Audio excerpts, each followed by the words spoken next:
Hi everyone, hope you are doing well from wherever you're watching this channel, depending on your time zone. Now, December is one of the months that Christians normally celebrate. It is a time when they normally share what they have with the poor, the needy, and of course their friends. So it's time to give also. And during this month, the so-called God-chosen president has decided to punish Christians and Kenyans at large. There is a warning from the Treasury Ministry of Finance that civil servants might miss their December salary. Imagine you're planning to go for celebration, you're planning to go for your vacation, then your all plans are being collapsed because someone has decided that you will not get your December salary. Na nikiongea mambo ya mishahara, msichanganyikiwe. Kwa sababu it's not only affecting those who are employed. Even those who are in business, they depend on the civil servants as their customer to buy goods and services. That means the power of purchase is going to go down. Sasa tunasema mimi ni mwanabiashara, sina shida, mimi singojei mshahara sijui wapi. You are affected in one way or another indirectly. This alone is a huge blow to Kenyans. The reason they are giving is not selling. Unajua vile wanasema? Number one, they not collect enough money because of El Nino and drought. Really? Serikali ya 16% yenye ilitoa from 8% to 16% walikosa kukusanya ushuru yenye wanaweza lipa wafanyikazi mishahara. Number two, they are saying that they redirected the money because of drought and El Nino. They were forced to relocate budget. And they brought in as a supplementary budget. That means they're talking about supplementary budget and a recurrent budget. So they were budgeting for El Nino to save lives. Ya kwamba pesa ya mishahara and this recurrent budgets hata na maendeleo ilichukuliwa ikapelekwa kwa mambo ya El Nino to save lives. Hakuna pesa za emergency kwa hii nchi. Listen to CS Njuguna Ndung'u, the Treasury CS, of course Finance CS, giving some of this reason. Then we're going to continue with this discussion. This is not selling at all. I am not convinced as a Kenyan. No. 1 year, Kenya has gone into two extremes. There's a severe drought, and now there is El Nino. In both cases, we have reallocated budget, a supplementary budget, and recurrent budget, and even development budget to save lives. In both cases.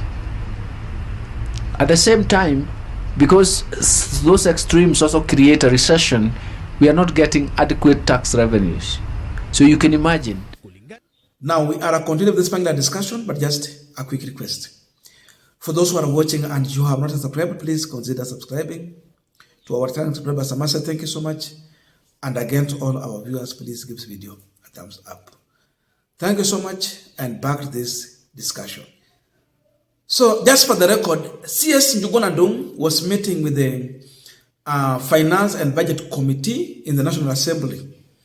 And that's why he was giving this information. Kwa nini he did not mention figures, how much they spend on which activity? If they are diverting the recurrent budget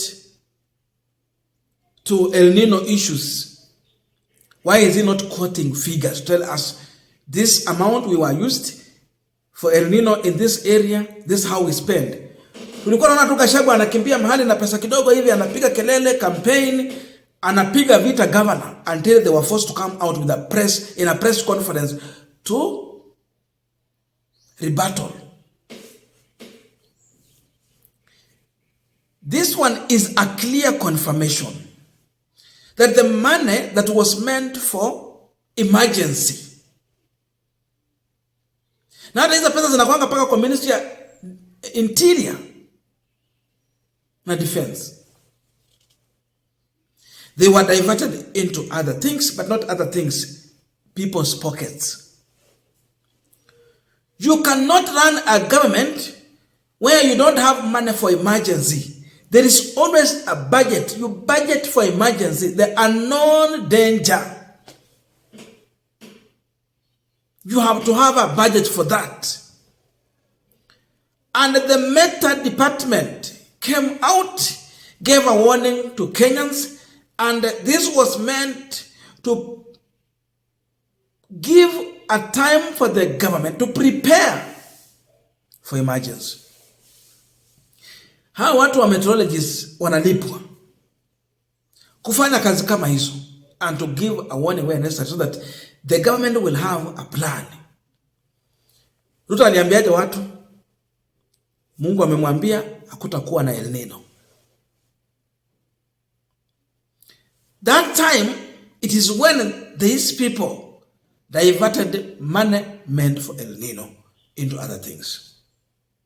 Otherwise, if not, then that budget for emergency would be there. Huyu siasa kuja tuambie pesa ya emergency ilienda wapi? Na serikali kuu imetenga pesa ngapi ya emergency? Or is it confirming that we have a leadership that is so much clueless to the reality? Even if you are clueless, you can't lack this. The fact is that walikula pesa ya emergency. Na wakakuja wakatumia pesa za mishahara, sasa wanataka watumie to divert into this issue. But again, another reality is that tumeona watu walikufa hapa Kenya. Ruto mwenyewe hatujamuona mahali popote kwenda kuangalia wale ambao wameathirika, wale ambao wamepata na hizi janga.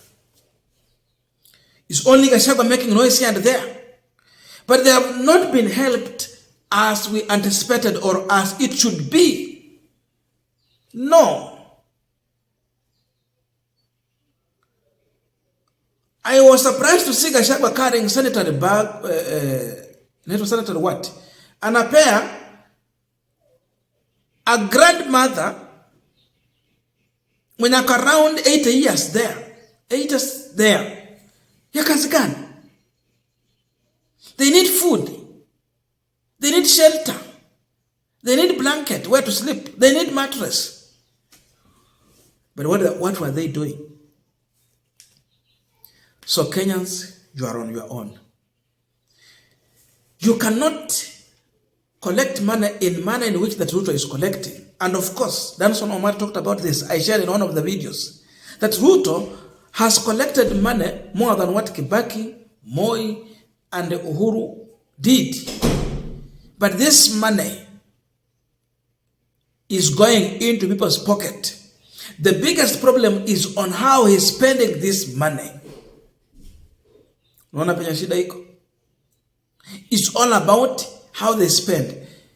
There's no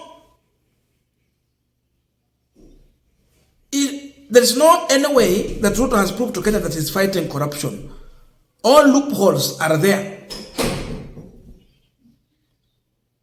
So they collect money na wanaelekeza kwao. It means they budgeted for corruption. Otherwise, you cannot collect money with the 16% Ruto brought in and you say civil servants might miss salary. How? Kwani mishahara ya wafanyikazi ilikuwa doubled. Mwenye alikuwa anapata 100 anapata 200. Mwenye alikuwa anapata 50 anapata 100. No. So how? Yet you are collecting money in your finance bill. You increased from 8% to 16%. That is double. Even if you collect half of this money, you can pay salary. It is the first time civil servants wanahangaika. Wakati wa Mheshimiwa Uhuru, mambo kama haya ilikuwa ni ndoto. Lakini ni ukweli inafanyika kwa sasa chini ya uongozi wa Mheshimiwa William Ruto.